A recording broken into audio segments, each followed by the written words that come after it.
وہ تو منگنی والے روز کی بات کے تناظر میں اسے شریعت پر عمل کرنے والا کوئی شخص سمجھ رہی تھی، لیکن شرجیل سے رابطہ ہونے کے بعد اسے اپنی سوچ بالکل غلط لگ رہی تھی، اس لیے اسے کھل کر بات کرنا ہی مناسب لگا۔ موجودہ دور میں جو چلن عام ہے، اس میں میری بات شاید آپ کو کچھ عجیب سی لگے۔ اصل میں شرعی اعتبار سے منگنی کوئی رشتہ ہے ہی نہیں، آپ میرے لیے نامحرم ہے، اور کسی نامحرم سے اکیلے میں ملاقاتیں کرنے کی شریعت مجھے اجازت نہیں دیتی، اور میں شریعت کی پابند ہوں۔ اس بار چونکنے کی باری شرجیل کی تھی۔ وہ عورت کی پارسائی کا حامی تھا، مگر عورت کو پارسائی شریعت کے دائرے میں رہتے ہوئے ہی ملتی ہے، اس بارے میں اس نے کبھی نہیں سوچا تھا۔ اگر ایسا ہے تو پھر تو آپ کو مجھ سے فون پر بھی بات نہیں کرنی چاہیے تھی۔ جی، آپ بالکل ٹھیک کہہ رہے ہیں، میں تو انکار ہی کرنا چاہتی تھی، مگر مسئلہ یہ تھا کہ میری امی نہیں چاہتی تھی کہ میں انکار کروں آپ کو، وہ بے چارگی سے بولی، اور اس معصومیت بھری بے چارگی نے شرجیل کے چہرے پر بھی بے ساختہ مسکراہٹ پھیلا دی تھی۔ اس روز بظاہر تو دونوں کی گفتگو کا اختتام خاصے خوشگوار انداز میں ہوا تھا، مگر سچ یہ تھا کہ حبیبہ کی باتوں سے مطمئن ہونے کی بجائے اس کے خدشات اور تحفظات مزید بڑھ گئے تھے۔ اسے لگ رہا تھا حبیبہ خود کو اس پر حد سے زیادہ اچھا ظاہر کرنے کی کوشش کر رہی تھی، اور اس کے نزدیک حد سے زیادہ اچھا نظر آنے کی کوشش کرنا بھی کبھی کبھی آنکھوں میں دھول جھونکنے کے مترادف ہوتا ہے۔ شرجیل نے اس کے کردار کی جانچ کے لیے ایک قدم مزید آگے بڑھنے کا فیصلہ کر لیا۔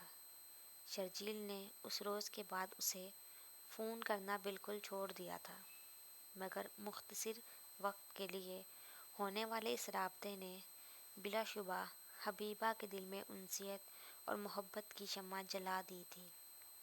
اب وہ اکثر اس کی فون کالز کو مس کیا کرتی تھی، مگر پھر یہ بھی سوچ کر مطمئن ہو جاتی کہ شرجیل نے اس کی سوچ اور اصولوں کو جاننے کے بعد شریعت کا مان رکھتے ہوئے اس سے بات کرنا ترک کر دی ہے۔